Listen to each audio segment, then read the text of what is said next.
Run, run, run. Um, the other thing that we do at Palau, That's where Kirk Prudy goes to church, by the way. is that right? Yeah. Yeah. Redeemer Church is As soon as I watched this video, I immediately reached out to Kirk Purdy, who used to work with us at Palau back in the day, and he's from Portland, and I knew he lived there, and I was like, hey, have you ever heard of this guy or know this guy or anything like that? And I don't know if he knows him. I don't think he knew this guy, Yeah. but that's funny that's his that's home church. I didn't know that. I definitely forwarded the video to Kirk because I thought, oh, this is good. So we'll come back and look at that.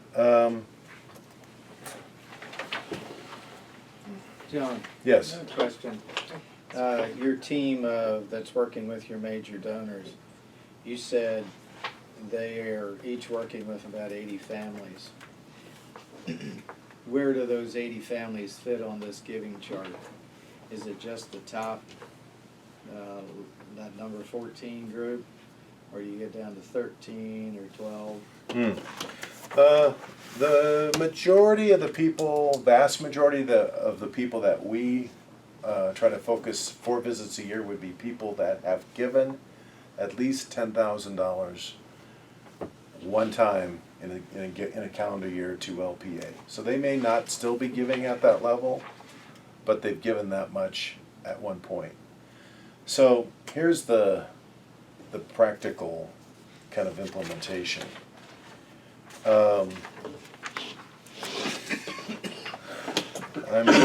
I'm moving back to Roman numeral 3. Kind of who are they, what makes them tick, how can God use you in their life? You need to kind of define it for your ministry. And we're all at a different place. Some of us are just starting out, okay? So for some of you, it might be $1,000. That might be considered a major donor to your ministry. So you just have to kind of apply these principles to your specific context. But what we believe is that it's really hard to move people in relationship if you're not in their life. And the rate of change and pace that our world's going in, that if you're not in their life frequently, you are pretty quickly forgotten. You know, and if it's years in between seeing these people, you know, there are things you can do to communicate with people in the in-between time. But I think it's hard to move people in relationship if you're not spending time with them. Now, if this person is capable of giving you $1,000, basic economics would say you cannot get on an airplane and fly to see them 4 times a year and have that make any sort of financial sense, right? So you generally start where you are, and you're looking for places where you've got a density of these major donors.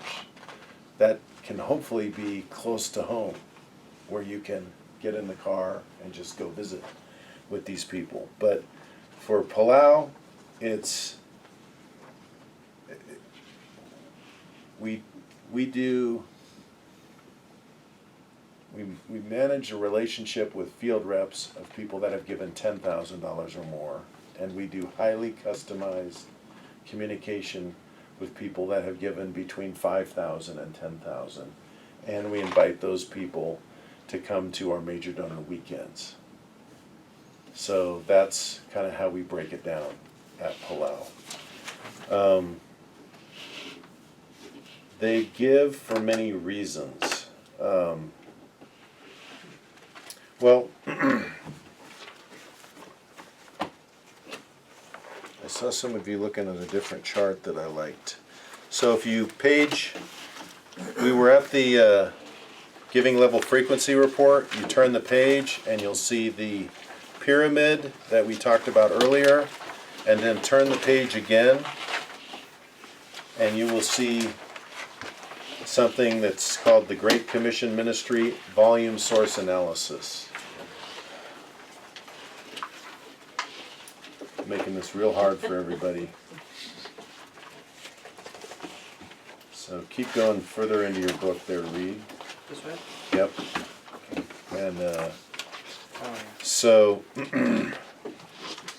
this has more sort of analytics than you really need, but I would highly recommend, in fact, this is part of your assignment for this class,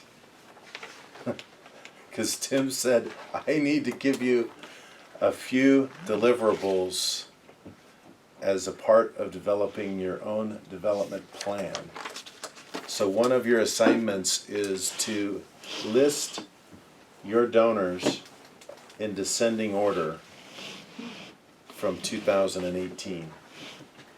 So line 1 is going to be the person that gave the most money to your ministry in 2018.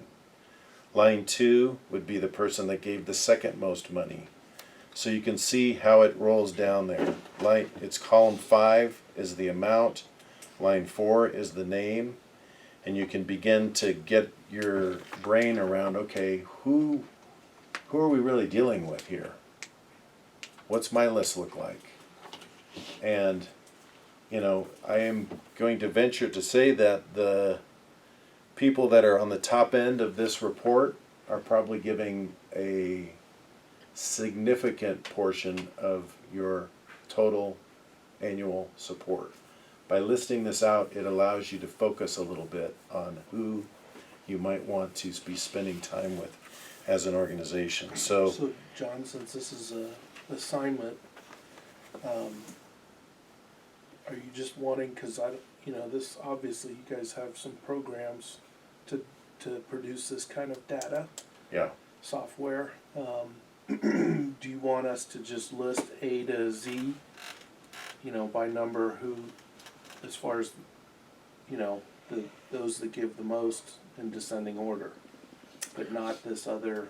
yeah. You do not have to. I guess what I'm suggesting is, I would like to have this be at least 20 persons long.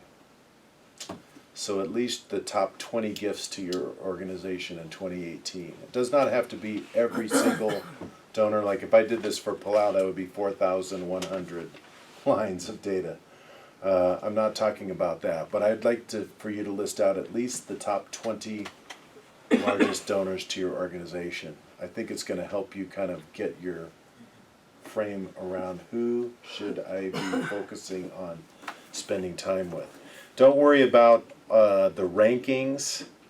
Don't worry about Names? names. And I don't need the names. This is for you. Okay, so I don't know how Tim's gonna collect this stuff, but What you should do, you put it in appendices to your paper. okay. They already have a paper assignment, so Okay. just make an appendices. This would be appendices A. Yeah, so this is just it's a tool for you to frame who's funding my ministry right now, okay?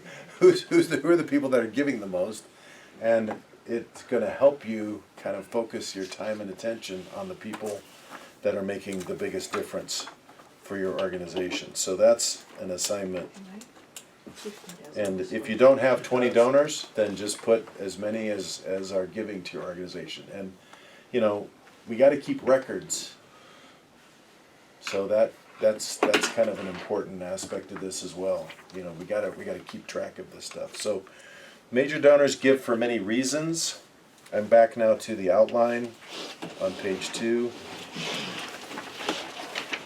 So Roman numeral 3, major donors and foundations. Who are they? What makes them tick? I'm going to flip that page. They give for many reasons. They give when it's relevant to their own late needs and lifestyle. People are fully capable of ignoring everything we have to say. That's Ingo and Blackwell and consumer behavior. They have expectations.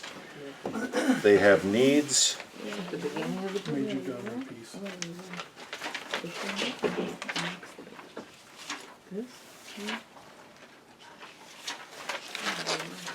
There you are, yeah. Next page. There you go.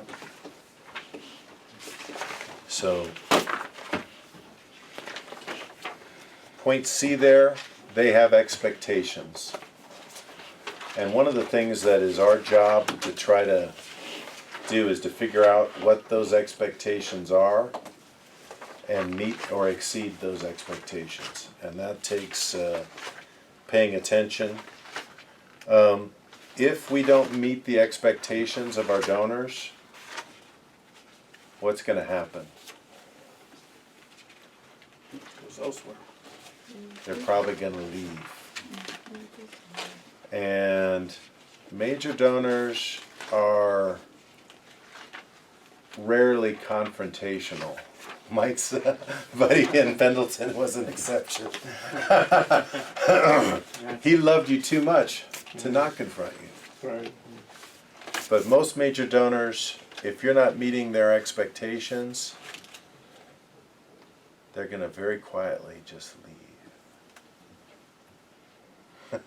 They're just not going to send a check anymore. And it's going to be harder and harder to get an appointment. And they are going to move on. So understanding their expectations is important. I had one bad experience with a major gift that Karen and I made a couple of years ago. We had a son who was going to Wheaton College. You ever heard of Wheaton College? And so we were back there. My son was in the men's glee club. And so we got invited to go to this kind of fundraiser for Wheaton College in a real upscale club in downtown Chicago. And so we heard the presentation, and Karen and I made a sizable gift to us. This was pretty significant. And we were excited to do it. We kind of felt, kind of like, this is cool. And there was a regional representative that kind of helped facilitate getting us into this thing. And so, I was sort of waiting for her to say, call and say, wow, you guys. We have no history of giving major gifts to Wheaton College. Zero. Other than paying for. Yeah. Sadly, they don't recognize those as gifts. They recognize that in a different category. That's called tuition. And it took a while, but the rep called and she said, that was great that you were there and you made a gift, but this is a 2-year campaign. So I'm asking you to give the same amount that you committed for this first year, for the second year. In fact, if you could increase that by an additional 50%, that would be great. That was the first words out of her mouth. I was like, I'm looking at the phone, it was so, missed my expectation was that I was going to be that she was going to be wow, you guys, that was really cool. And, first gift, thank you. I'm going to show you how this gift's bearing fruit. There's an opportunity to ask me for a year or two. I might be excited about giving to a year or two, but not before the first gift was affirmed. Do you think Wheaton College is getting a second gift from me? It is not. And that was a wound. Because when people give, it is important to them, especially when they give consequential gifts. And so these expectations are rarely stated, but they are extremely real. And so trying to do the right things and get to know these people and meeting and exceeding those expectations is really kind of one of the major roles that we have when we're dealing with major gifts. These people have needs. That's come up, you know, they've shared like deep spiritual concerns and needs. We can play a part in praying for them, giving wise counsel to them, serving them. They have needs for belonging. They have needs for meaning. Their day-to-day lives don't offer a lot of meaning sometimes. And having stuff is not meaning. But advancing the kingdom, now that's meaning. They have needs for friendship, family. They're just real people too. Okay? They're bombarded to live for other things. We talked about the thousands of advertising messages they get. Their time is often their most valuable resource. We do these President's Council weekends that we do at like really, really nice resort locations. And that's because people only have so much discretionary time and they're not going to do it just anywhere. So they have lots of choices. They can consume the money, they can invest the money, they can give it a million places. There's 1.5 million nonprofit organizations in the United States. So there's lots of opportunities to give the money away. A lot more than when you were working with Crew. Yeah, right. It's probably doubled or tripled probably since I started. And they can keep the money for their children too. That's another motivation that you run into. It's all sorts of choices that they have. So development truths that apply to major donors and foundations. People give to people justified by the cause. People give to people they like. Okay. I mean, be a likable person. And if I'm hiring people to work with me in fundraising and development, it is a bad sign if they don't have a good number of friends. So just pay attention to that if you're hiring somebody to work with you in development. People give to people they trust. You know, that was that Ogle Marilat thing. Like, how do you decide where to give, Mr. Marilat? Gut feel. I trust this person. Relationships take time. Giving is emotional. Major donors want to make a difference. They like to make big things happen. They like to do it with others. Most major donors don't want to be the sole kind of major funder of anything. They want to be a part of funding it, and when other people get involved, that actually builds confidence in them that this is legit, that I'm not making a crazy move by putting a whole bunch of money into this thing, but other smart people are also doing that.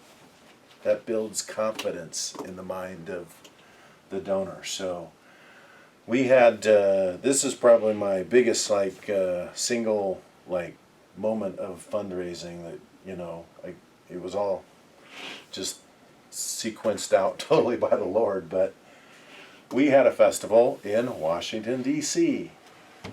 back in 2006. And we had one of our President's Council weekends simultaneous with the festival. And there was massive interest in it. We had 170 families that came to Washington, D.C. It was like, I think it was around 500 people maybe with all the kids and everything, because we had children there too. And we put together, we kind of looked out over the next 10 years and said, what would it look like the Palau ministry. We just took kind of what we were already doing, but just sort of exploded it out over 10 years. And we put this, so on the first night before the weekend of the festival, we brought some of the most capable people to a little private reception in Luis's suite in the top of a hotel, the Marriott, JW Marriott Hotel there. And we just presented this vision to them, probably in like 5 to 10 minutes. And just said, here's what we're going to be putting in front of people. And if you are led perhaps to do something really significant toward this, we'd love to talk to you about that. And before I left the room, there was an LPA board member that came up to me and said, I would be willing to give $1 million to that if you could find like 5 other people to give $1 million. Similar kind of to what this person was saying. Wow. And there was another close friend of the ministry that was in the, and I walked down the hall with him, and I said, guess what so-and-so just said? And they committed $1 million. And then there was another guy there that was a real instigator type, and I shared it with him. And he committed to it, and then he went to some of the other people that were there. There was a family there that has a foundation. And they were all sitting at a table, and he said, hey, I need you guys to give $1 million to this thing. And they're like, well, we need to have a meeting and all this stuff. He said, no, you don't.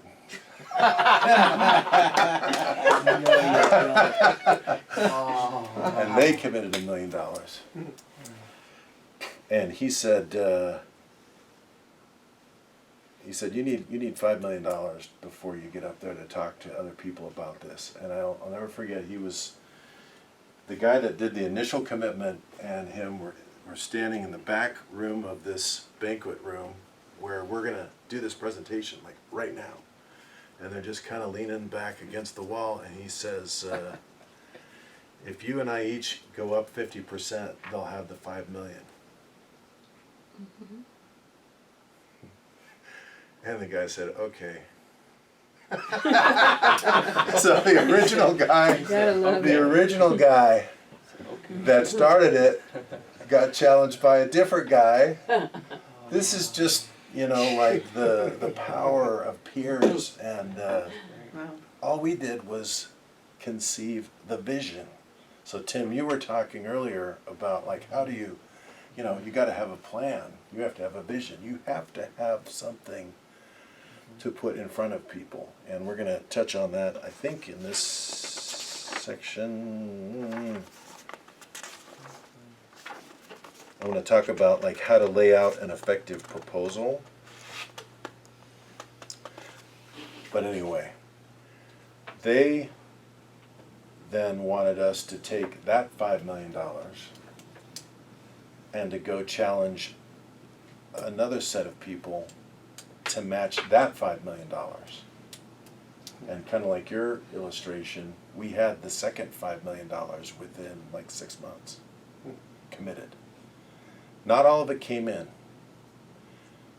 And this is just reality. Like 2008 hit. And there were some people, in fact, the guy that was the real instigator was a commercial real estate guy from Pennsylvania, in fact. And he wound up not being able to totally do his piece. He's continued to stay friends with the ministry, though, and he really appreciates the relationship with Palau to this day. But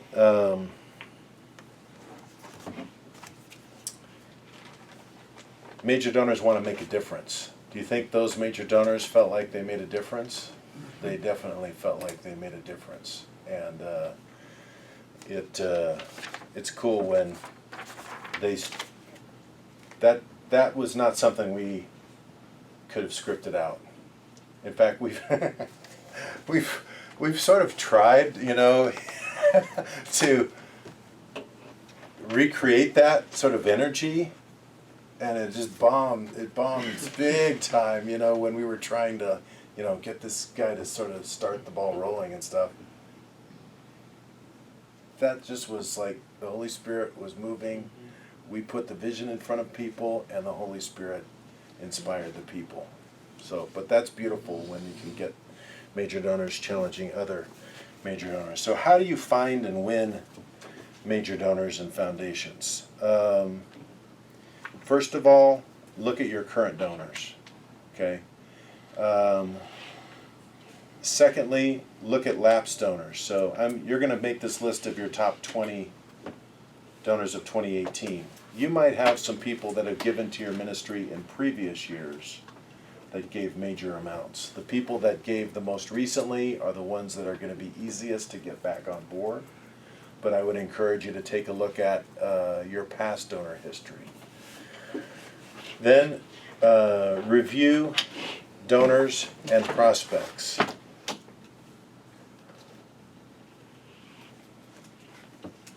And one thing I would just urge you to think about, and you know, maybe after this session we'll have a little extended time for you guys to think about this.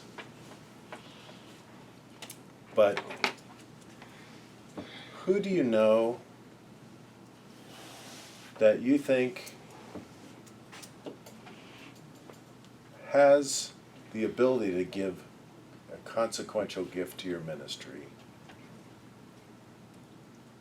that you haven't talked to about supporting your ministry? I have a feeling there are people in your life that you have not really thought through.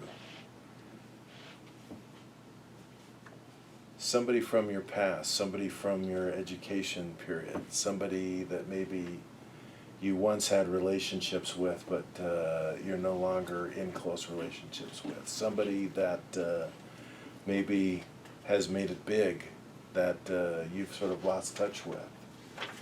I would urge you to kind of think through a list of those kinds of names and include those. Referrals. Ask for names or access. Fundraising committees. We use fundraising committees when we do our local local festivals. Events, you can do introduction events where you can have like existing donors invite a few people into their home, let's say, and they might go buy a dessert and serve dessert and allow you to come in and communicate the vision for your ministry and get acquainted with some people. Development eyes is what we talked about earlier. Constant scan of the environment. There are some like available research tools. Not all of them are, you know, super helpful, but Zillow is a US-based website where you can put in an address and it will tell you the market value of that house. The level of house that someone lives in is one kind of interesting factor that might influence how much wealth they have. But I've had that one kind of backfire on me too. I remember Luis was speaking at Mariners Church in Newport Beach, California. Newport Beach, California is a pretty wealthy community. And so many times when Luis goes to speak at churches, if he has a book, they might set him up in the bookstore and he's signing books. And so I'll frequently be like right there. And if, you know, in the dialogue that Luis is having with someone, it kind of seems like this guy's really interested or whatever, I might grab him as he finishes up and say, hey, I know Luis would love to stay in touch. Can I get a business card and get the person's information? So I looked this guy up and I saw he lived in a $1.4 million house in Newport Coast, California. So I'm thinking, hey, this could be good. I then started to visit with this guy and found out that he rented the house. So just because that's where they live, that doesn't mean that's their personal wealth, okay? So it doesn't, it's just one piece of information, but that's Zillow. FC Online, Foundation Center Online, has incredible horsepower to research foundations. In this country, if you're in a big city, almost all major libraries have FC search. You can put in the name of a organization and it will give you the names of all the foundations that have sent grants to that organization. That's pretty powerful. So you can find stuff there. GuideStar is a free website where you can research the 990s of foundations. Wealth Engine is something that we've done where you can have your list bumped up against others. I don't recommend that really. So getting an introductory appointment, the best way is through a referral. Karen, so how did you get your kind of contacts back during your Campus Crusade days? Like, if somebody gave you a name, would they contact the name first? Or would you just call the person up and say, hi, my name's Karen Johnson, and your friends, the Smiths, suggested I reach out and get in touch with you? I think typically it was, yeah, what you just said there, where they would give me their name and their phone number and I would contact them. Sometimes I think they would let their friend know, hey, this person is gonna be calling you, but a lot of times it was just me calling and saying, your friend so-and-so recommended that I talk with you, they've just joined my support team and thought you might be interested too. It's good. So that's pretty solid. I think the ideal thing would be to have the person that knows you set up a meeting that they would attend where this other person could be introduced to the ministry. Hey, Bob, I would love to take you to lunch and introduce you to Karen Johnson. She's doing some amazing stuff with Campus Crusade. I'm wondering if you've got time for lunch in the next week or two where we could set that up. That's the ideal intro. But people's time is limited. So, that may or may not work. Email introductions I find happening a lot, where the person will go on to their email and they'll email Karen Johnson and the person and say, hey, Bob, I just had lunch with Karen. I just joined her support team. She's doing some amazing things. I would love for you to meet Karen. I hope you guys will have a chance to set up a time to get together real soon. Love ya, John. That kind of thing can work. Back in the old days, we would have people send a written letter to people that said, hey, same basic content. Karen will be reaching out to you. But those referrals are good. Keep trying for the referral. And if you cannot get a face-to-face meeting through a referral, then if you have contact info, contact the person directly. Phone them and ask them for an appointment. Foundations are different. I'm going to kind of skip that just because I don't know if you're going to be doing a lot of calling on foundations, at least right now. On an initial donor visit, 3 solid objectives that I would encourage you to pursue. Number 1, learn about the person. Number 2, introduce yourself, your organization, and the cause.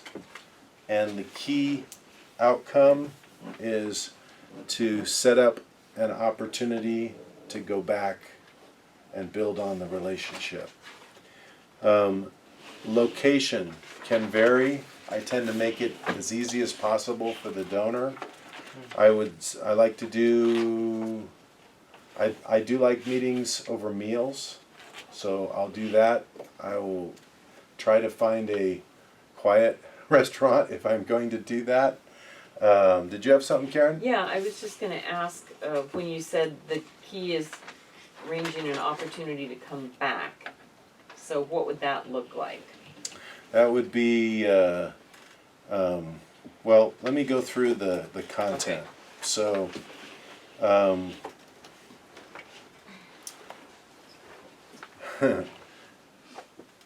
wrote down here, like, don't rush your agenda, be sensitive to time.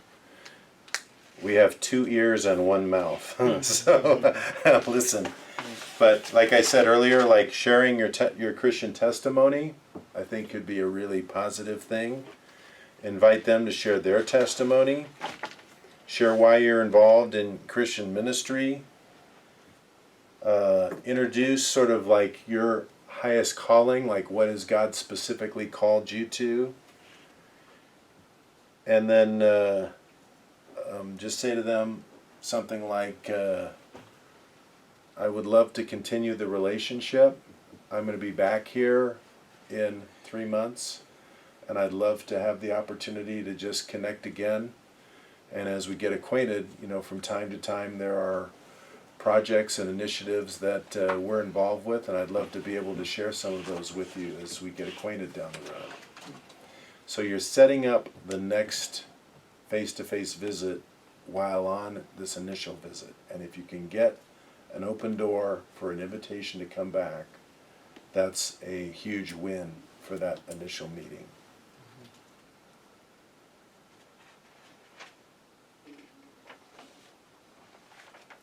So I say display product if possible. That would be like if you have some kind of curriculum, a book that you've produced, something that might demonstrate your ministry. I'm a big fan of pictures.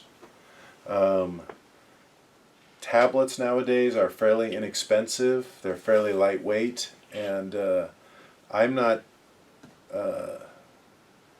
like Karen was talking about. Remember, she was talking about a flip chart, like a physical notebook, and that's what I used early on. And it would talk kind of big vision, and then get into kind of the organization, and then get into specifics, and then get into a budget and an opportunity, how people could engage. That can all be done essentially through photographs now on a tablet. And so you don't have to spend a lot of money on a real slick, complicated brochure. I think there's a fine line between slick,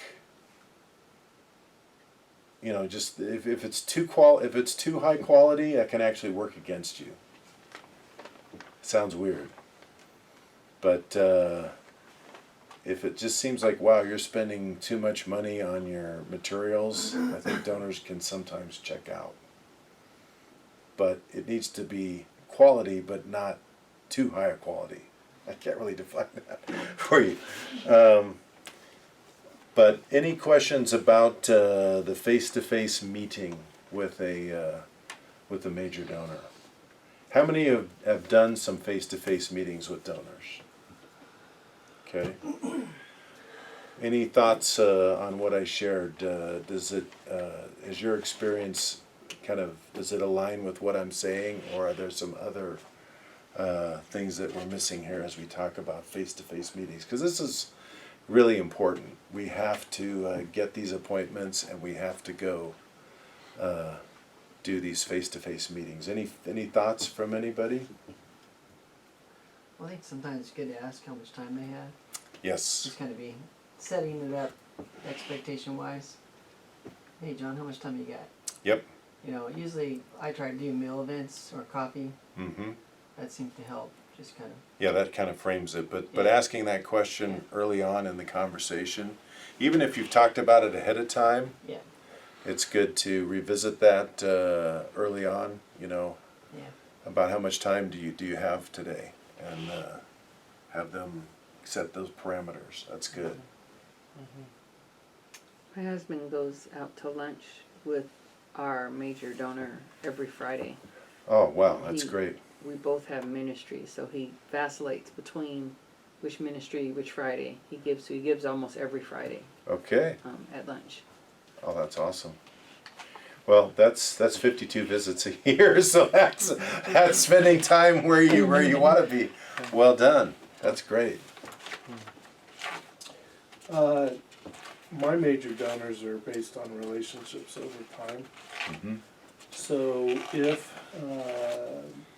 you have a new major donor you're meeting with for the first time, do you ask for a decision right there, or do you say, can I set an appointment, call you back 2 days, 3 days, and see if you like to be a part of this? Yeah.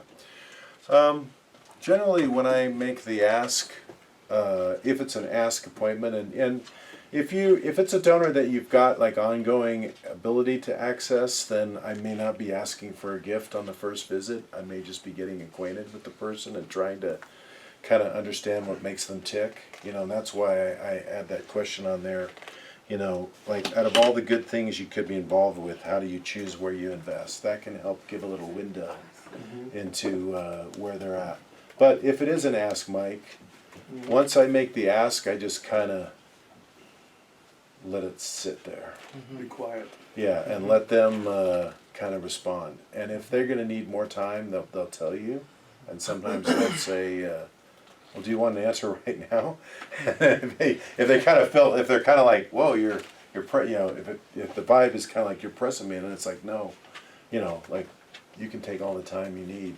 I'd love to circle back with you in a couple of days and just see how God might be leading you. Or they might say, "Yeah, I'll give X." I've had that happen. I've had tons of people just whip out a checkbook and write a check on the spot. I've had people like very gruff business people that like, "What do you want?"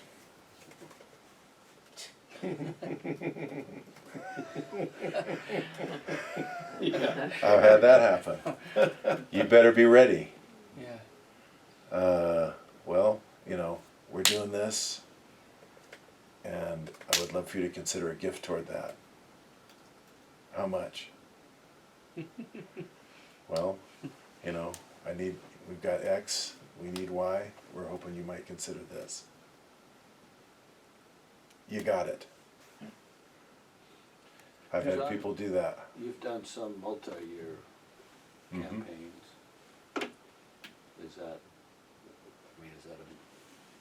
a minority of times you do that, or is that a regular thing that you're doing?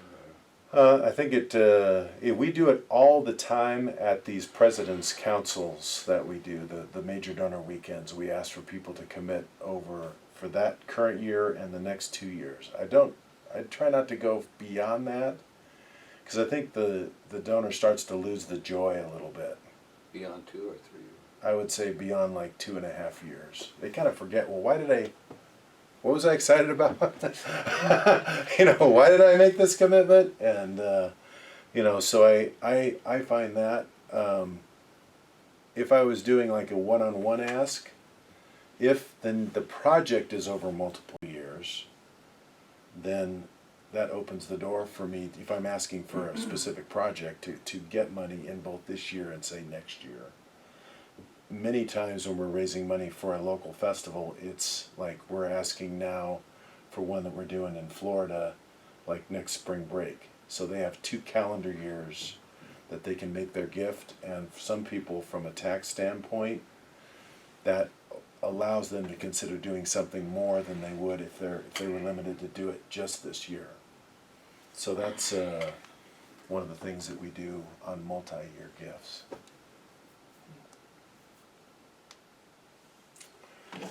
Let's see.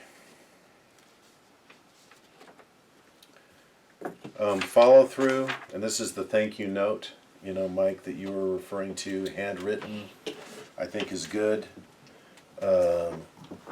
Tools. Maybe you can add on, apart from thanking the donors, do you give them a feedback on the results? Now the results here being the souls that came to Christ. Yes. That they're giving.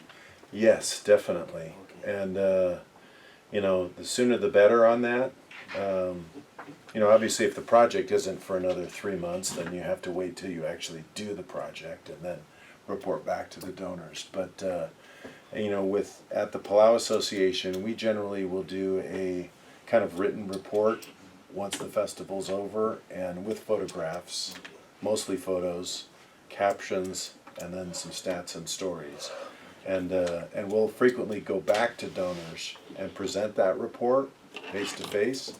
And those are some of my favorite calls. Assuming the project went well, then it's exciting to be able to go back and to report back. Here's how your gift made a difference. Here's a couple of stories of impact. You know, I just did this in Grand Rapids. There was a young man who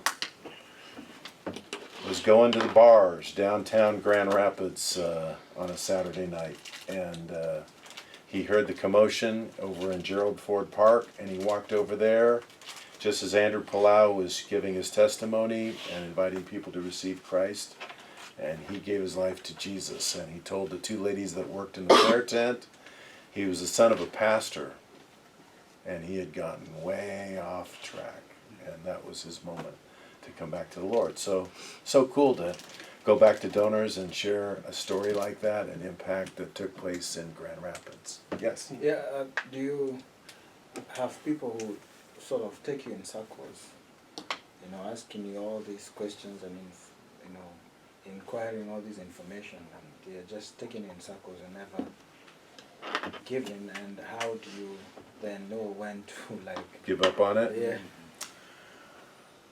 Good question. That's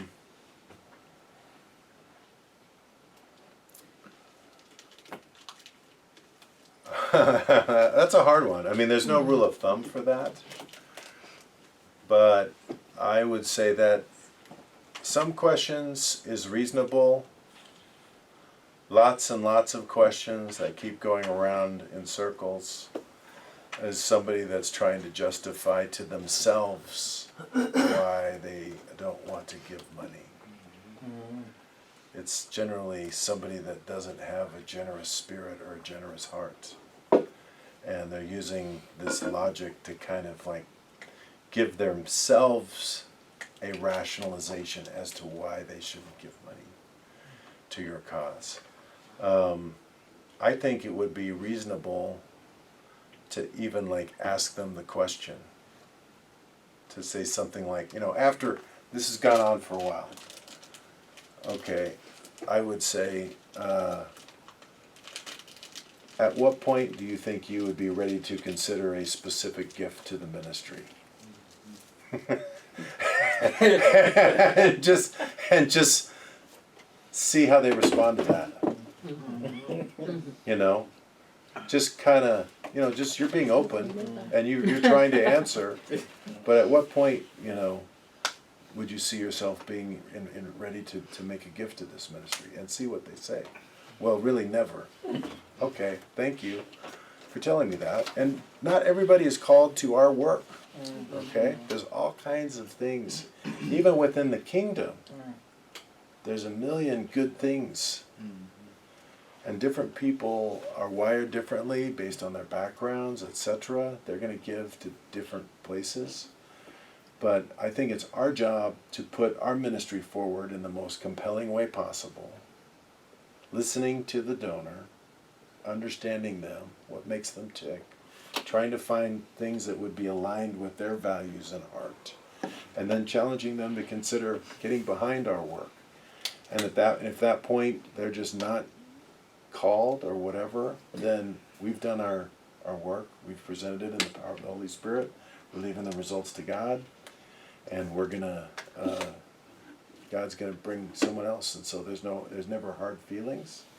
People sometimes just aren't called to our specific work, and that's okay. Maybe I would like also to know, in the course of your ministry, have you encountered politicians who have volunteered to become donors, or people with not such a good name in the society volunteering to become donors? Because a case like in Africa, politicians nowadays, they have become very good volunteers in giving to the church.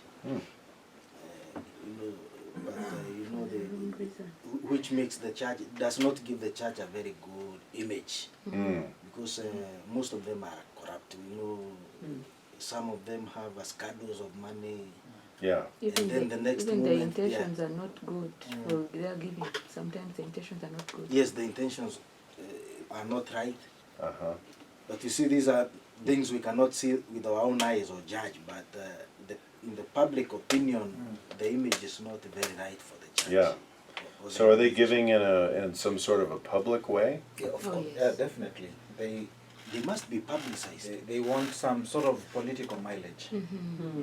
Yeah, That's the- and there was even a time I remember. You remember in Kenya when Reinhard Bonnke came, and then the main political party was a Jubilee, which is the one in power, and the crusade was a Jubilee. Called Jubilee? Jubilee Crusade. Yes, yes. And a vast, a great population of people in the neighboring slum called Kibera were supporters of ODM. And so when it was tagged Jubilee, and then the president and the deputy president were also invited, it sort of affected the crowds.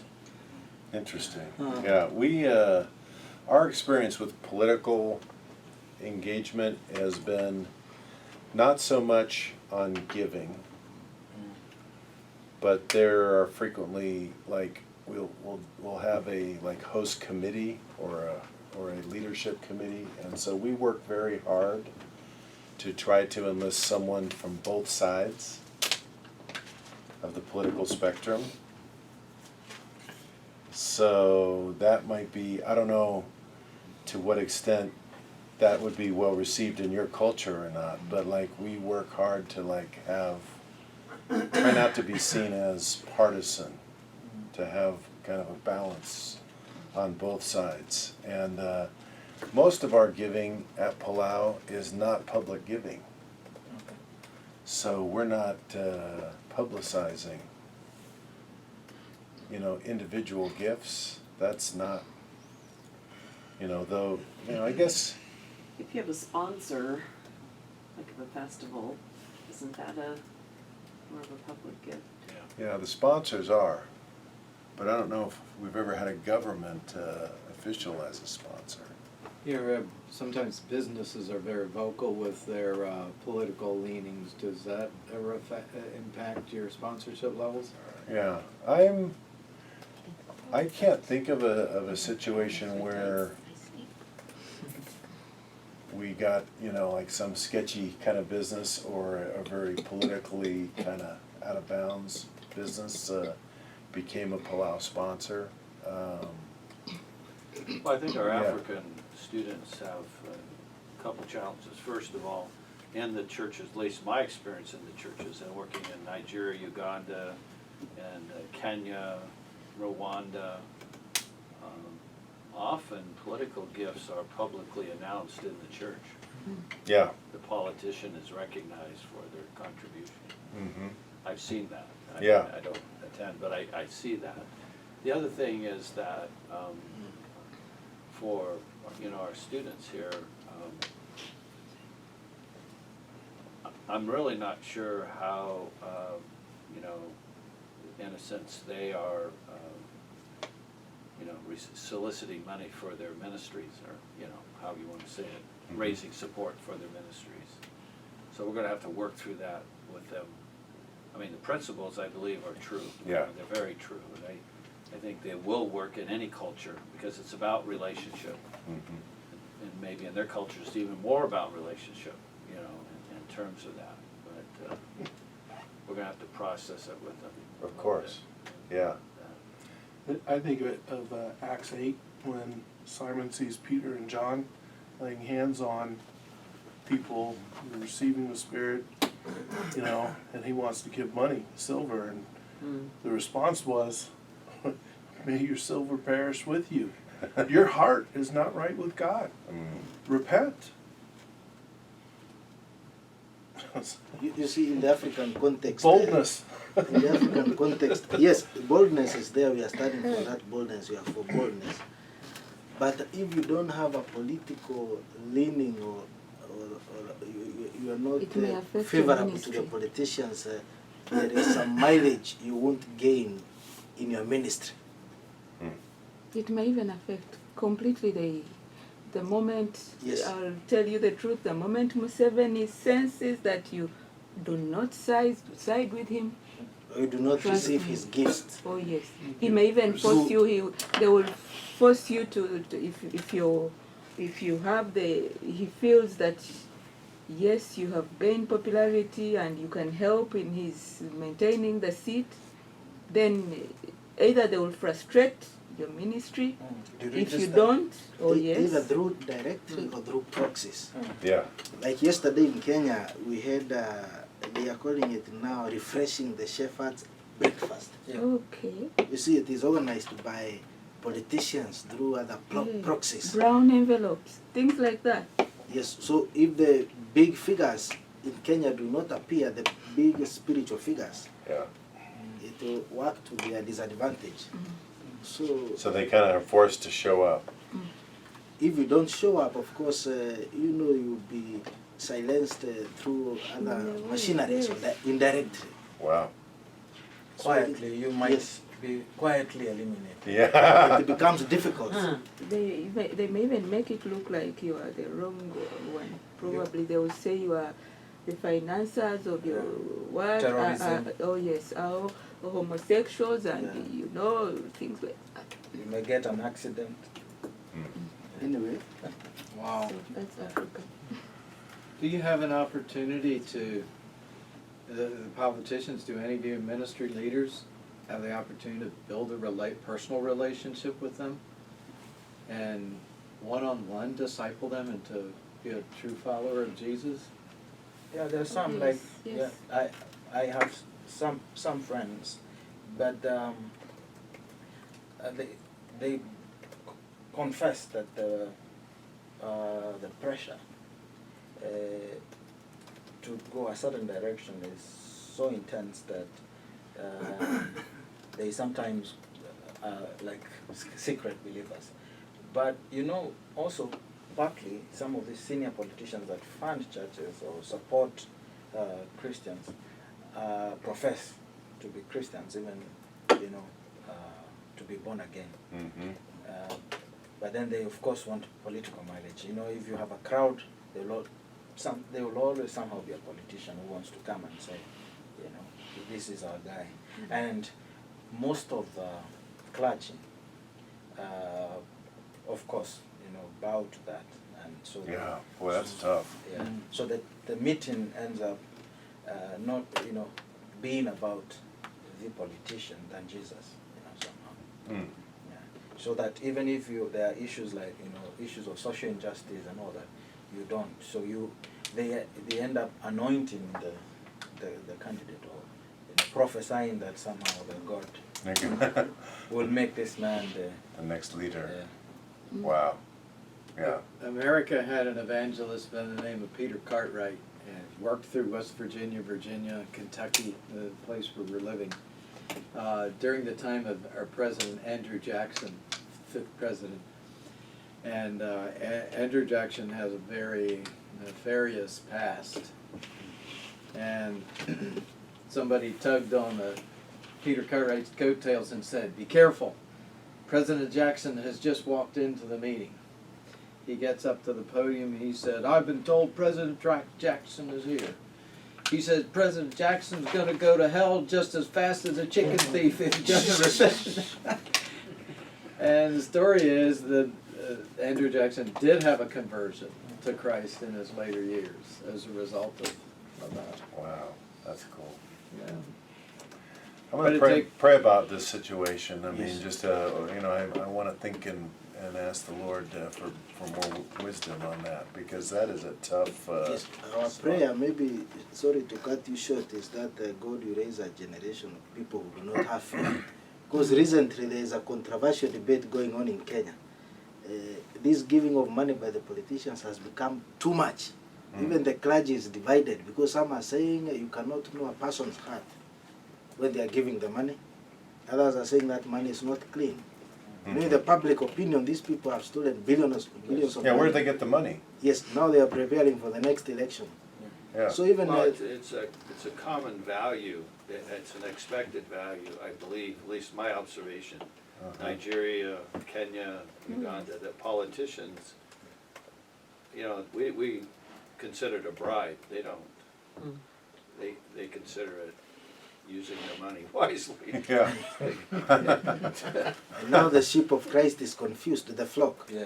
Because like the founding spiritual fathers, like Other Getoga, old men now in their old ages, they are giving controversial statements because of the money. Yeah.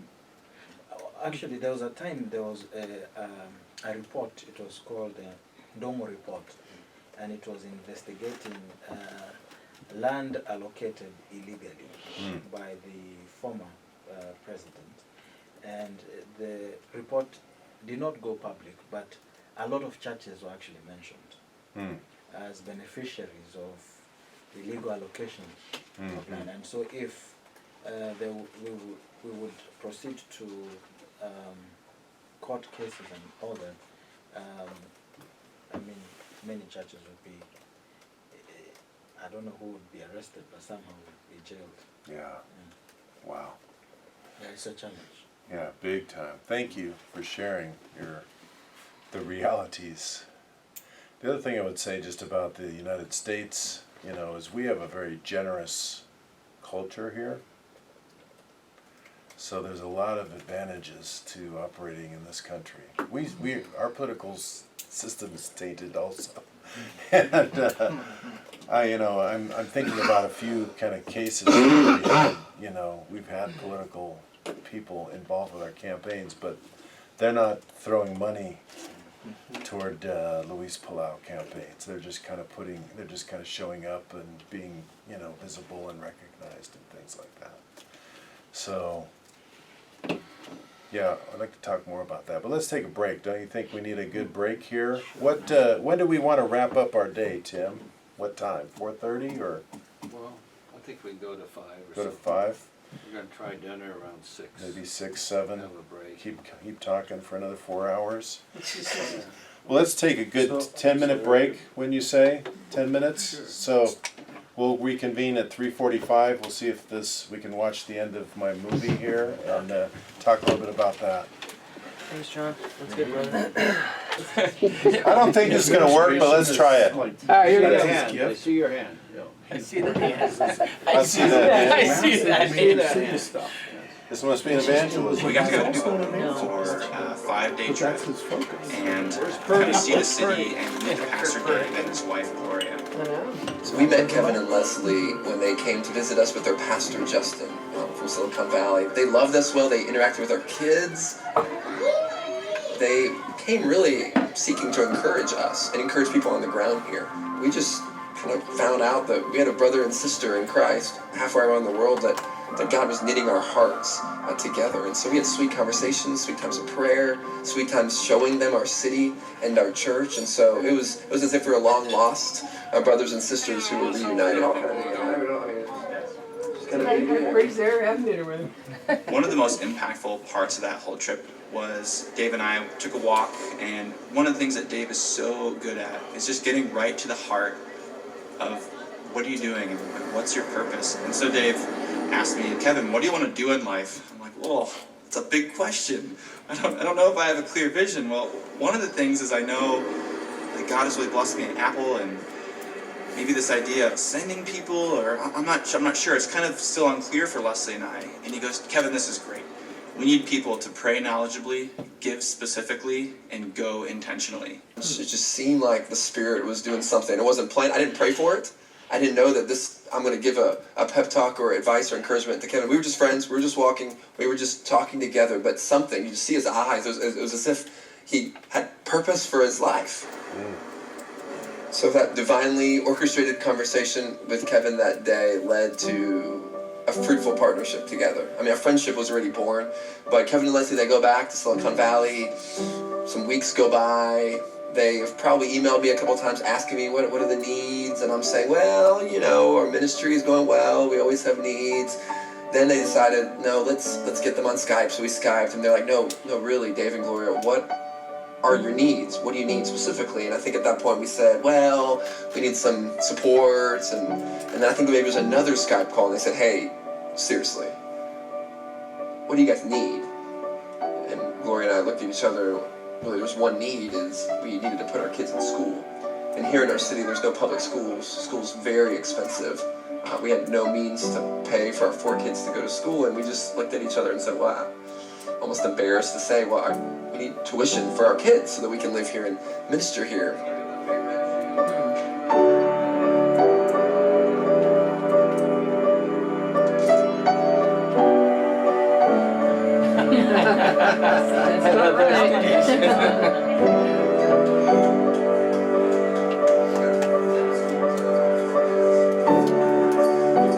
So we started praying for that. Lord, what would you have us do? So when we were in Dubai, I think, saw just the reality of people living without Christ. And I realized we have the best news we could possibly share. And so I started to see that God deeply cares about every culture, every people group, and He wants them to have this good news. And the next phone call, they looked at each other and looked at us. Tears are starting to kind of come down their eyes, and they said, we want to pay for your kid's school. And we said, okay, so how much what do you want to contribute? They said, no, we want to pay for your kid's schooling, like all of it. And we just start crying instantly, like, and tears are just, Lori and I look at each other, wait, you know how much that is? You know, and I mean, we're just, still, it's just hard to talk about. To see God use this young couple, younger than us, was just overwhelming.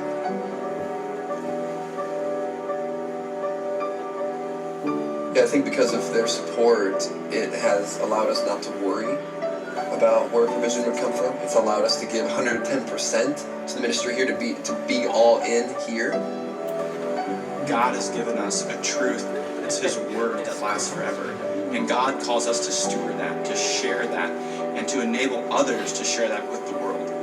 And realizing that even though we're right here, He has a role for us to play in this global mission that's going on. And as we support, pray for, hold the other end of the rope for those who are on that front lines, we are playing a crucial role in God's kingdom work around the world.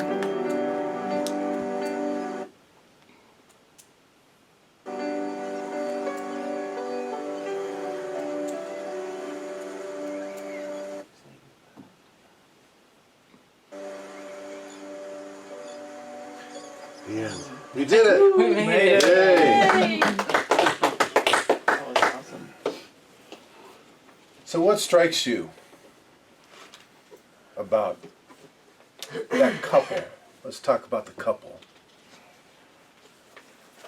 Well, from a fun perspective, they got to see, taste, smell, hear, be involved. Yeah, All going of- to all of Dubai those was senses. kind of important on that one. Yeah. But what about them as just people? Kind people. Yeah. Generous people. Surely they were looking for the opportunity where to invest, Yeah, as God has told them to. yeah. Mm-hmm. They're kind of intentional, like, about how They were they looking approach for it. specific needs where they can, Yeah, once they When met, the once three they met call the it- people they yeah, were. once they met the people. I didn't God sense really that they, blessed them. they were really blessed, yeah, this Mhm. guy, he's using his gifts, But I think first they came alive to God. yeah, That was their first story. Mm. You know, it was first aware of Christ and what Christ meant to them. yeah.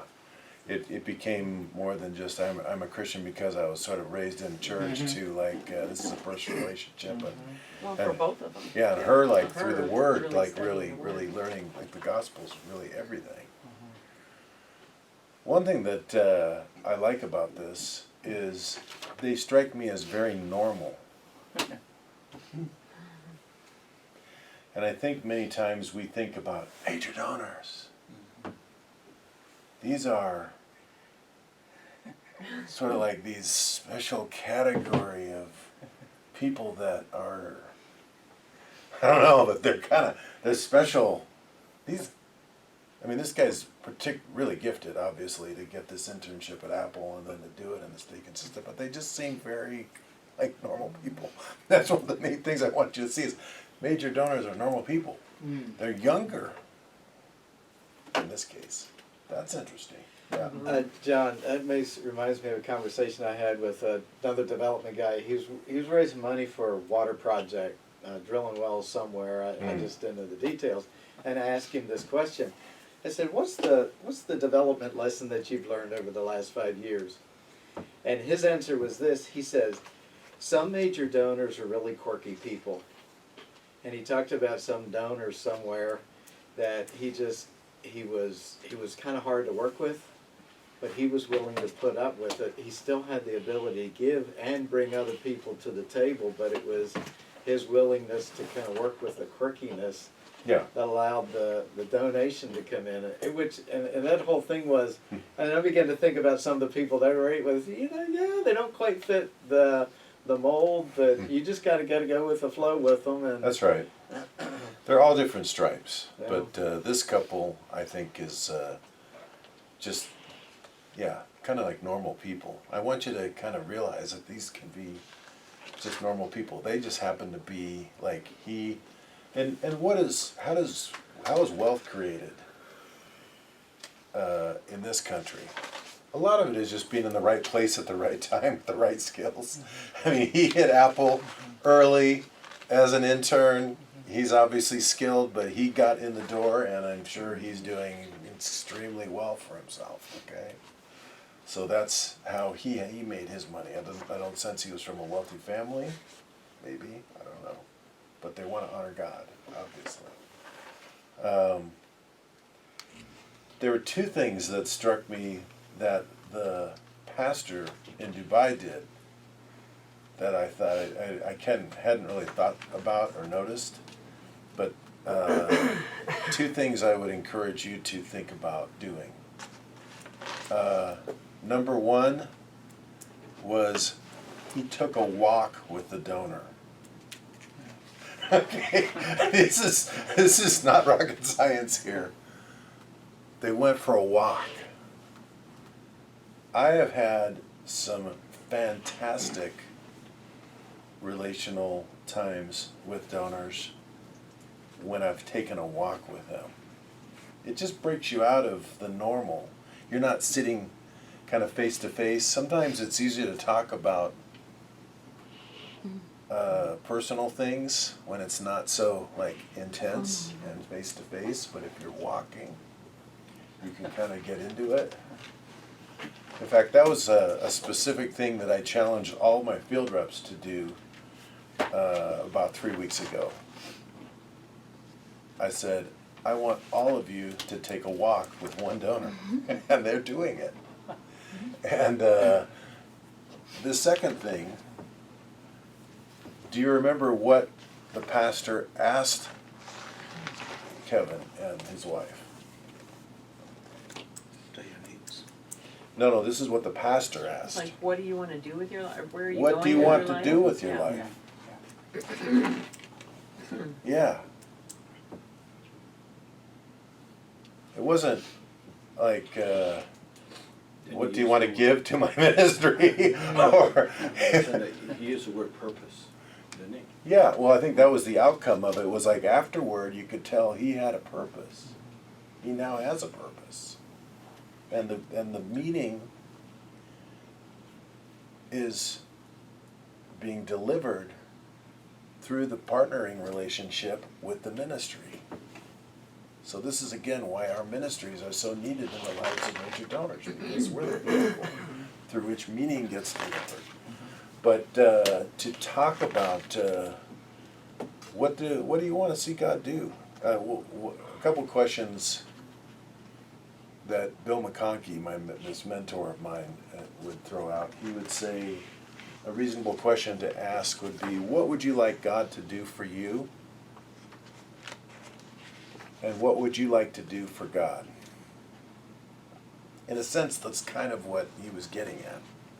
What do you want to do with your life? It's like, well, what do you mean? What do you want to do? What do I want to do with my life? I'm an Apple engineer. No, it was a bigger question, and his ministry was a vehicle where that could happen. Any other thoughts about this? Yeah, Karen. I thought it was pretty impressive that the couple that gave, it wasn't just like, we wanna give money to your church. You know, they asked the question, what do you need? Yeah. And, you know, when their need was education for our children, they didn't go, no, you know, I mean, so it really was built on relationship. It's like, oh, you know, we met this couple, we love this couple, we love that they are doing God's work. And so they connected the dots that giving for their kids' education would enable them to keep doing the work. So it wasn't just based on, oh, you need money, you know, to build a church or to, you know, Yeah. to get Maybe into a story education. here just to encourage everybody. So one of the major donors that's contributed to the scholarships for the Multnomah students, years ago gave to, I think, the original development of the Jesus film, like 30, 40 years ago. Okay. And this person's always, you know, liked doing that. So as it turns out, E-Team Global, Mike and I have been training evangelists in Nigeria, where this person served short-term at one point. And we've had 4 cohorts. The third cohort had a staff member of Child Evangelism Fellowship. And he requested to me, I don't know, it was a year ago, to get a Jesus film pack. And he gave me all the info. I didn't know it, Mike knew it, Brad knew it, you know, I just didn't know. I wasn't even thinking about it. So I called the guy, Crew down in Florida, he sends me the pack, Mike takes it, I'm probably getting the story mixed up, but anyway. So we get one Jesus film pack to one of the students in Nigeria, who's using it in Nigeria and I guess takes it to Uganda, where we have connections to Rwanda. Now, I guess we're working on getting 9 packs. So I'm sitting down with a major donor, and all of a sudden the dots started going off in my head. This person gave to the original development of the Jesus film movie, that now I'm training evangelists in Nigeria that we're giving the Jesus film movie to. Yeah. They're taking it to Rwanda and Uganda. Yeah. So when I began to explain to this person, do you see what you've done and now what you're still doing? Yes. And not only the Jesus film, but now you have trained evangelists in 3 nations of Africa using the Jesus film. That's awesome. That's cool. And God put, it all together. That's so cool. Tell him that his film also turned a whole village in Inner Mongolia around. We showed it in Inner Mongolia. Oh. Yeah, and the head of the village gave her life, and the others followed. Can I tell you guys one quick story too? Sure. This 77-year-old woman is kind of a mentor to my wife. She went to India with us, and she was just having a hard time a couple days there. You know, it's kind of hot there. And Kind of. yeah. And so she ends up, kind of sitting with this guy, and he's telling about how he wants to use the Jesus film in the villages. So it was sort of made possible because she was in limbo that day, where we had to have someone be with her, and so she gets excited, and she goes, "That's why I was having a hard time. I need to talk to that kid," Yeah. And so then she comes back. She starts doing a drive for cans and bottles, and she raises like $1,000 to buy. We figured out just on Amazon buying basically what they give for the Jesus Film Project, and we sent 2 setups to this guy and the other guy that worked with him to India, and she was so excited. And then I went to the Amplify conference, and they had the Jesus Film Project booth there. And I was just telling them the story about this woman, her passion, and how we got all these evangelists for training. And they were like, "Well, we can give them to you for free. We can give you how many do you want?" Is that how we got him last year? Was Yeah. that you? Okay. Yeah, and how many do you want? Wow. So we got 40 now. We've taken the first 10, did a training, and 10 of our evangelist teams are using them. They have to show up 50 times a year. We figure out in a year, 5 people come to Christ each time. It's like 2,500 people coming to Christ that first wave. Wonderful. So that came back to her. Even this last week before I came, she came over to pray and talk about she wants to go back to India. And I pulled out one of those Jesus Home backpacks that we were going to take. We're taking another group to take over. And she got to see the whole thing and how it works and everything. And she was like, "This is amazing," you know. And I said, "God used you. Yeah. You know, this is all because of you. I mean, Sweet. That's your bottle and can drive, you know, it really inspired something." And so It's just, yeah, the kingdom is so interconnected and exciting to see get started and where it goes. Well, anyway, I like that story, and one thing that I think there's a different video on this website. They Skype with the pastor and that couple in the Bay Area. Skype together at least once a month. It might be like every week. And so, you know, nowadays there are other ways to connect with people. And that's pretty rich communication, you know, if you can see and communicate back and forth, and if the kids are there, the kids can step in and say hi, and, you know, there's a lot of relationship that can be built using technology today that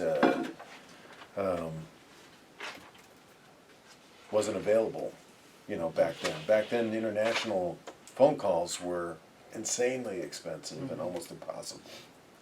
Well, nowadays, I can flip this phone on, and I've got this thing. I have a buddy that's like been on like a 6-week vacation in Spain. He's sending me videos all the time through this thing called Marco Polo, and I register, and he's like, "Hey, John, we're going to go down to the plaza and shop today," and I'm looking at this, okay. Anyway, you know, you guys know the technology probably better than I do, but we could be using this technology in a good way. Let's talk about tools for a few minutes. Ways to kind of communicate our ministry. And I brought a little bit of show and tell, so I'm going to show and I'm going to tell. I've been doing donor calls this week, and so these are people that I haven't seen this year. And so we put together this partnership report at the end. It should be done by about the 3rd week in January. It was done at the end of February. Okay, not ideal, but at least we got it. And there's the famous picture I was telling you about. A different venue than the other one. This was Eugene, Oregon. So thank you. Here's some ministry stats, but it's mostly pictures. This is just kind of where we were. That was amazing in Brazil. That was a March for Jesus where the organizers said there were maybe as many as 1 million people throughout the course of the day. Andrew was the evangelist for that. England. There's Eugene, Bogota, Colombia, very historic. And that's sort of a real profound shot of a Michigan. There's the back of Louisa and the shot again. Okay. There's a good aerial shot we got in Michigan. For some reason it's not there. United Kingdom. A small town in Argentina that Andrew did. And then we go into some of our ongoing ministries. City Gospel Movements, our Next Generation Alliance, the media, book and a movie coming out on Luisa's life, our online Bible Institute in Spanish, the Link Center, and We Press On. And on the back, it's got the 2019 schedule. So I don't walk through this whole piece. I might just touch on a couple of things, but if they gave to something specific, this is a neat piece to kind of say, hey, let's look at the thing you specifically gave to, which was in most cases Bogota. And so I can talk about that and tell a story or two, and then give them this piece to take with. So we have a metal binding machine at Palau, and so we make this stuff ourselves. We How don't many send it copies do you make of that? out. We have only been using it on a one-on-one basis. We have not been mailing it out. So we probably would make 300 to 400 of these. So if I had had them earlier, I might have mailed them out. But now we're just using them on a one-on-one basis. So like if I'm connecting with people, like I have been on this trip, I would say, hey, can I give you an update on what's been going on with Palau? Yeah, tell me what's going on. Here's 2018. This is for you to take. Here's some stuff that's been going on. Yours doesn't have to be this elaborate, okay? I'm just telling you kind of what we do. And I like this kind of binding because it lays flat. You know, if you're gonna, you know, and it's on kind of a rigid, I should have used this kind of paper on the, you can pass that around if you want. So then, I have a second thing in my bag, and this is the thing that Karen was holding up earlier, and I should have one for everybody to keep and take home of this, so you can pass that around. And this is kind of like, where are we headed? So it's sort of a laundry list of festivals that's coming up. So Abidjan in the Côte d'Ivoire. Andrew was there in February. It was a tough one, but good response. We're going to Madrid, Spain. Andrew's going from Madrid to Myrtle Beach, South Carolina to do a one-day campaign that's not in the book. Swansea, Wales, East Texas, Cape Town, South Africa. Now if somebody stops me, oh, you're going to Cape Town? Tell me about that. I've always wanted to go to Cape Town. Or I've been to Cape Town. Or I have a missionary who lives in Cape Town. Whatever it might be. Then I'll slow down. I'll just tell like a quick anecdotal thing about each one. Madrid, powerful campaign in 2005. People said it couldn't be done. Spain was too tough. We saw amazing fruit. Now they're inviting us back 14 years later. There were lots of churches planted last time. We're believing God for a big impact this time. That's about as much as I would say about it. And then walk through those things. China is a Lord willing. We've had great favor in China, but times are changing, not for the better in China, as you know. And so by faith we're hoping we're going to go in December, but we'll see. Then next year, Buenos Aires, the site of our biggest festival ever back in 2008? Yep. Brevard County in Florida, Berlin, Germany, that'll be small in Berlin. Advance 2020 is a whole network of evangelists blanketing the UK.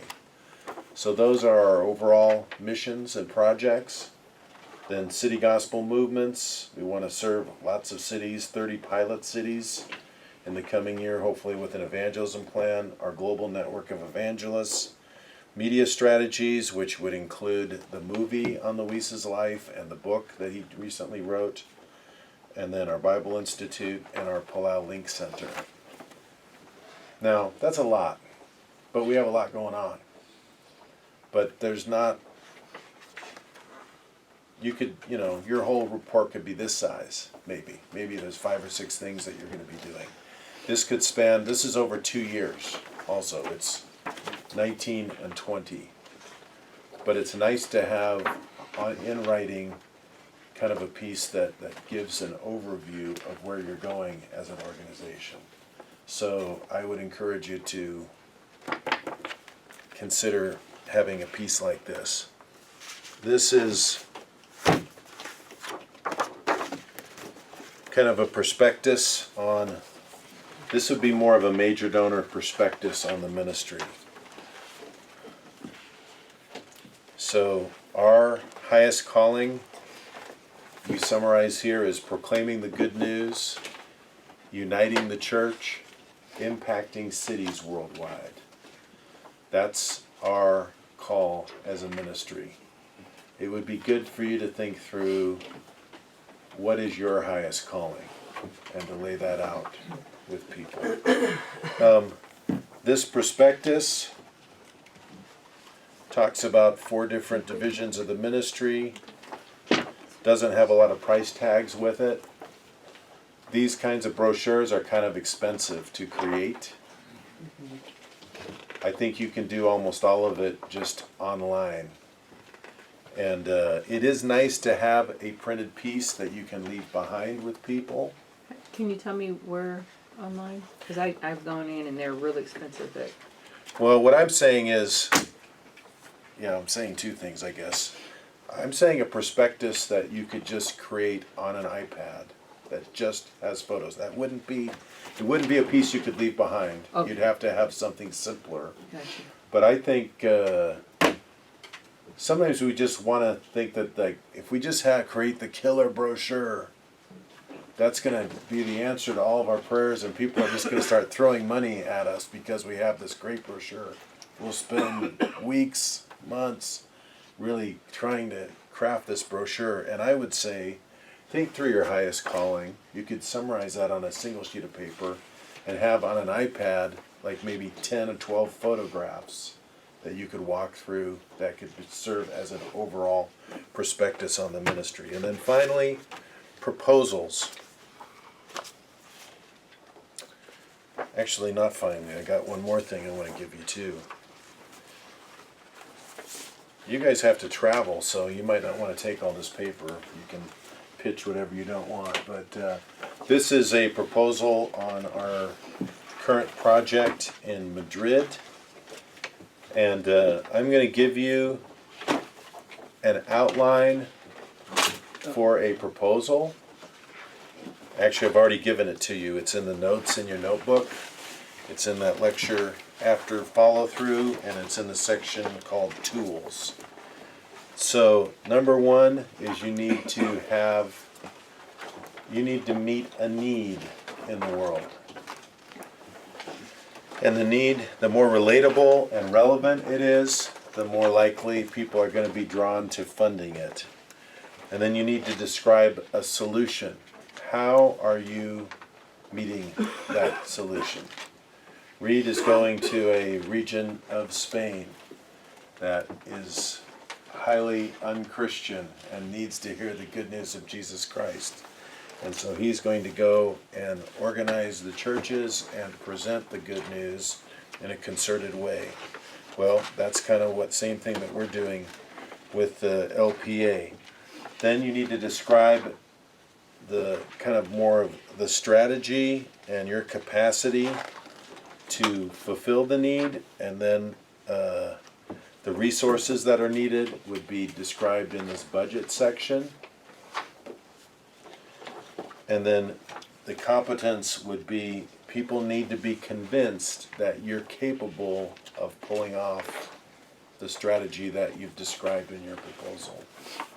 And one way that I think is a good way to do that when you're starting out in ministry is by getting endorsements from people that are credible.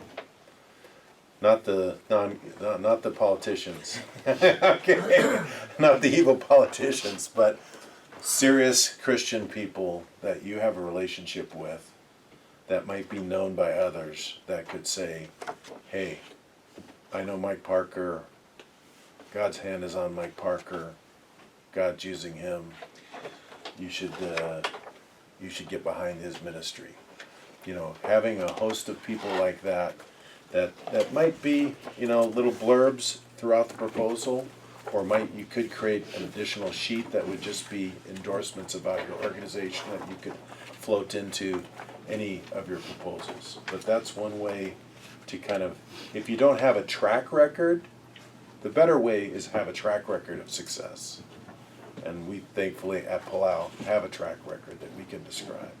But if you're starting out and you don't have a track record, endorsements can be really helpful. And we're actually thinking now that, Luis is about at the end of his ministry, and now it's Andrew again, and now it's Andrew coming around, we're kind of going, hey, we might need to resurrect the endorsements brochure, because some people don't have the perspective on Andrew. Organizationally, we're good, but people don't necessarily know Andrew. So if we can get some credible people, so I might be hitting up Dr. Tim Robnett for an endorsement about Andrew soon. But that would be, one way to kind of solve that problem. So I give you this as a sample, something that you can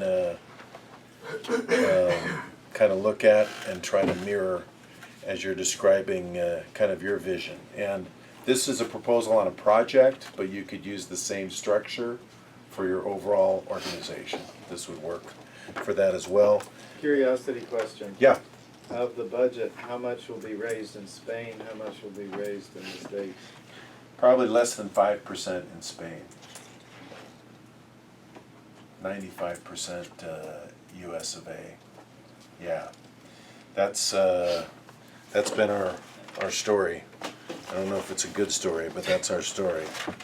Then finally, someone mentioned, do you report back? And so we do. And this is an example. This was a really major festival for us, Bogota, last summer. So it's a pretty hefty proposal. But this can be,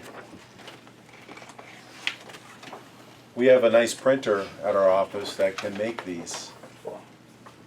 So we don't send this out to somebody, and we kind of make them as we use them. And we generally see on the back, it says V3 on the back. Yeah. So that means version 3. So we did a first one. There's probably a typo or some fact that was wrong that somebody finally noticed, and we came back and did a version 2, and then another. We found something else that was wrong about it or wacky. So, this is cool. Kind of the middle spread that just has these kind of infographics that can kind of, help people. So I might use this when I go back to call on someone and just point at the picture. Yeah, That's cool. that baptism shot, in the prison. Yeah. Yeah, that's Andrew's heart. Baptism shot is cool. Yeah. About the middle. Yeah, it's this guy here. So Andrew did some prison ministry, really rough prison in Bogota, and I think there were 6 inmates that he had the privilege of baptizing. That was a first. We've never done baptisms in a prison before. We're not a church either, but we did baptisms. So anyway, so this is the kind of thing. This is on the very elaborate side. Okay, this is pretty substantial. It wouldn't necessarily need to be this long, but I am a fan of photographs. You ever heard this expression? A picture is worth 1,000 words. Mm-hmm. Really true. More true today, I think, than ever. People don't really want to read. And so, in many ways, this is kind of like a billboard. I mean, you still write the content, and some people will love it enough to read it word for word. But in many cases, they're just going to look at the pictures and say, wow, that was a great one. Cool. That's about as far as they're going to go. Some people will really drill down and read all of it, And we do a magazine at the Palau Association twice a year. And I'm always saying, more photos, less copy. And people another kind of just adage is, don't make me think, don't make me work. If you're communicating to a donor, don't make them have to think very much, and they do not want to work. It shouldn't be hard work to connect with what you're doing. So pictures, and in this case, I would have preferred that these had meaningful captions, because people will read the captions to the pictures much more than they'll actually read the content. So I've given you ideas for a prospectus. I've given you ideas for a annual report back. I've given you ideas for a kind of current ministry piece. I've given you a sample proposal, and I've given you a sample report back. Again, yours don't need to be this elaborate, but I think the elements here are what you ought to try to do when it makes sense for your organization. I mean, I would start with probably a proposal, and I would make it just about your ministry in general. I would do a proposal on the church, the budget, what you're hoping God's gonna do, the unique needs that you're meeting, and what a gift would accomplish. Mike? So I've kind of seen a couple different things that can be used as a proposal. One is your 2-year ministry strategy, where you're going, where you hope to go. So there's multiple things. Obviously, smaller ministries don't have the resources to do all the different things. Right. So do you say, here's what we're doing in 2020, here are our opportunities, maybe have a price tag attached to it, or do we do a single prospectus per Each thing. each thing? Yeah. I think you can get away with one piece that just describes all the different elements and has a price tag for those things. And if people want more details as you're presenting it, then you can certainly come back to them with something that would be maybe More just run. copy, Yeah. but yeah, you don't have to do anything super elaborate. But Okay. I think for most of your organizations that are not, you're not dealing with lots of donors that have really diverse interests, a single piece that has the different elements broken out can be a really good piece. This ministry strategy piece has been super strong for us, I would say, in the last 90 days or so. It's a very easy, I can go through it really fast, but I think it says to people, wow, you guys have a lot going on. And that's what I'm trying to explain right now in this season where Luis is slowing way down and Andrew is ramping up. I want people to know, hey, there's a lot going on, and there's some big vision going on. And so that's why I'm using this piece a lot. So this is probably the simplest of the pieces that are here. You wouldn't need, all these color graphics and stuff. You don't need any graphics, really. You could just lay it out. It helps. It's a great tool that's free. It's called Canva.com. Canva? Canva.com. Okay. And they have a lot of free templates. They actually have one that's just a project report one that's Okay. kind of the same layout as that. And you just put your pictures in, your text in. MailChimp also. Yeah, MailChimp can. We did a newsletter through But MailChimp. this will be through, you can do print with this too. You can do print, and it gives you templates for Facebook, Instagram, it gives you. Yeah. So it's just a great tool. Canva, CANVA .com. .com. So Man, you may have just cost Kevin Nordyke a job. There you go. But it's a great tool because you can do it online. It's all online. We can just go online and lay it out So if you don't ourselves. have software that does all that, you just do it, and you can get on your phone and do some stuff on it, back on your computer.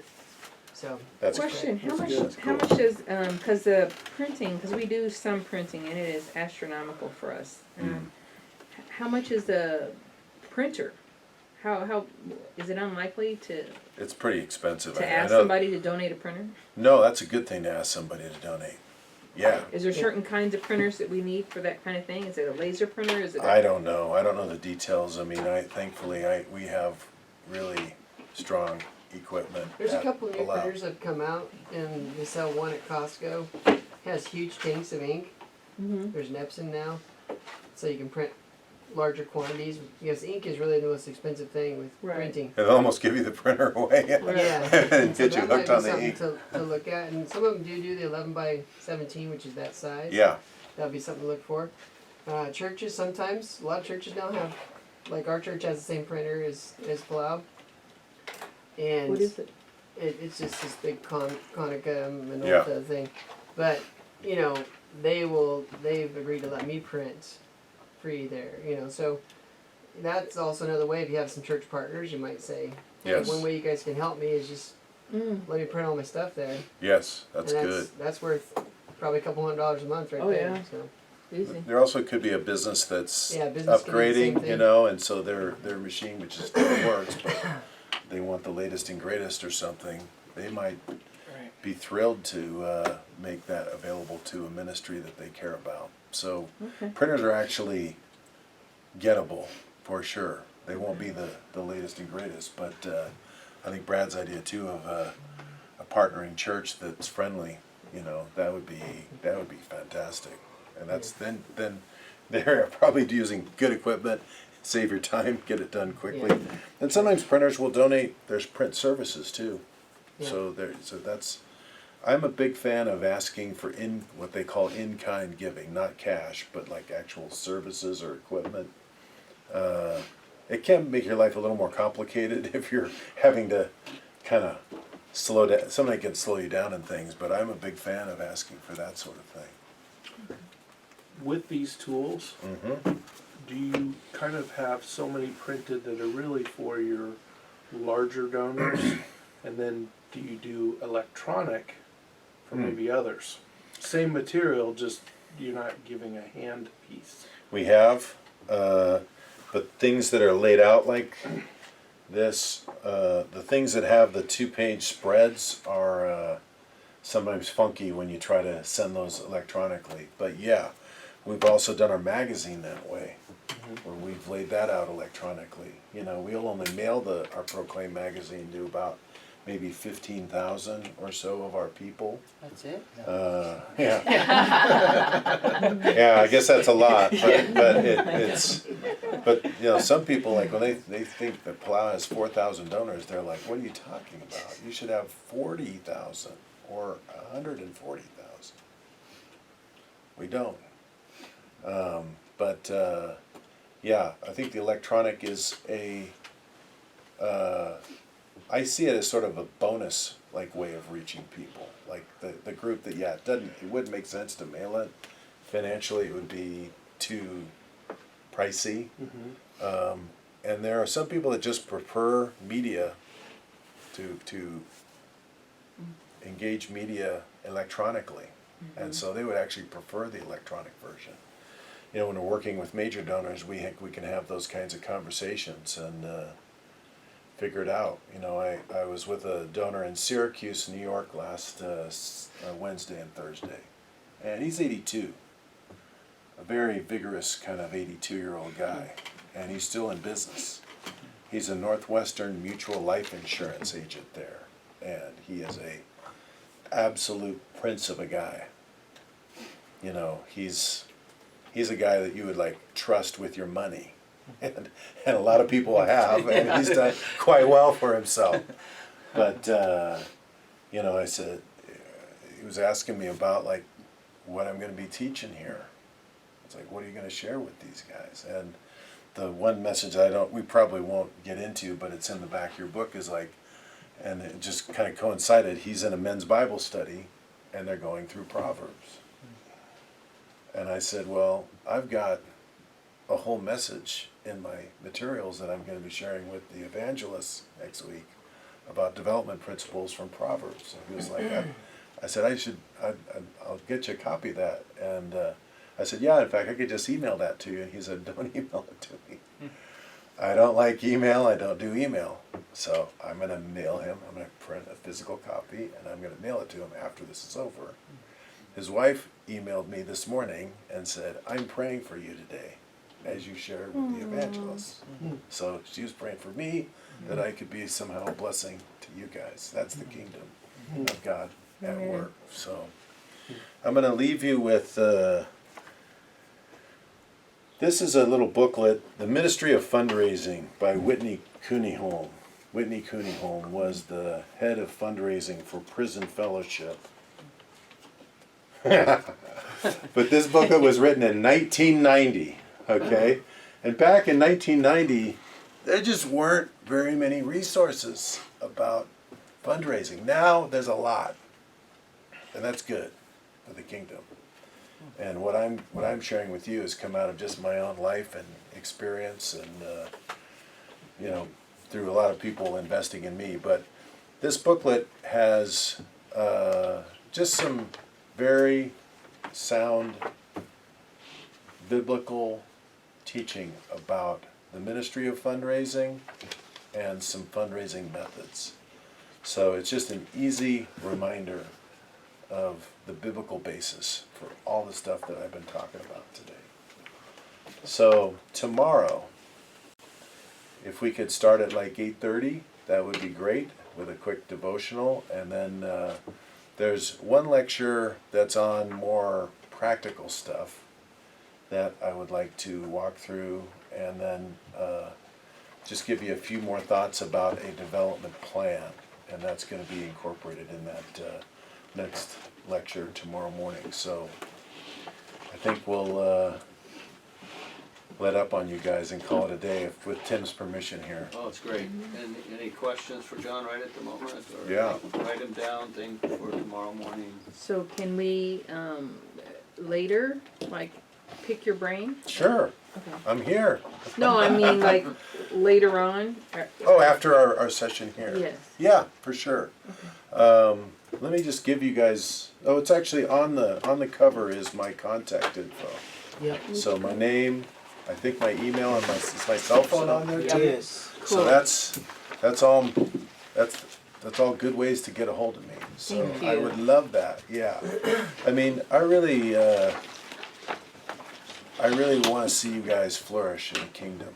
And so whatever I can do to encourage, be a sounding board, I would love to do that, down the road. So we got tomorrow morning face to face, and then we got a lifetime to stay in touch. So I hope we will do that. Thank you. You're welcome. Thanks, John and brother. Karen, thank Okay. you. Thank you. Awesome. You're welcome.